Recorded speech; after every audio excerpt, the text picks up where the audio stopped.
مواطنون يحتجون ضد الغلاء بشعار قهرتونا في مدينة مكناس. إليكم التفاصيل. خرج مواطنون في مدينة مكناس مساء يوم السبت للاحتجاج على غلاء الأسعار بساحة نيم وسط المدينة الجديدة. الوقفة الاحتجاجية التي دعت إليها الجبهة الاجتماعية المغربية رفع خلالها المحتجون شعارات تستنكر صوت الحكومة وتدين سياستها الاجتماعية، كما رفعوا شعارات ضد الإقصاء والتهميش، وطلبوا بضرورة التجاوب مع صوت المتضررين من موجة الغلاء.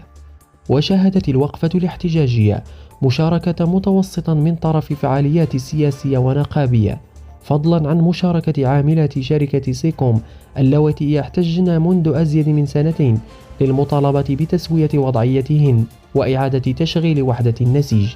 جدير بالذكر أن الجبهة الاجتماعية المغربية دعت إلى وقفات احتجاجية بمختلف المدن المغربية للتنديد بالغلاء وارتفاع أسعار الخضر والفواكه بشعار قهرتونا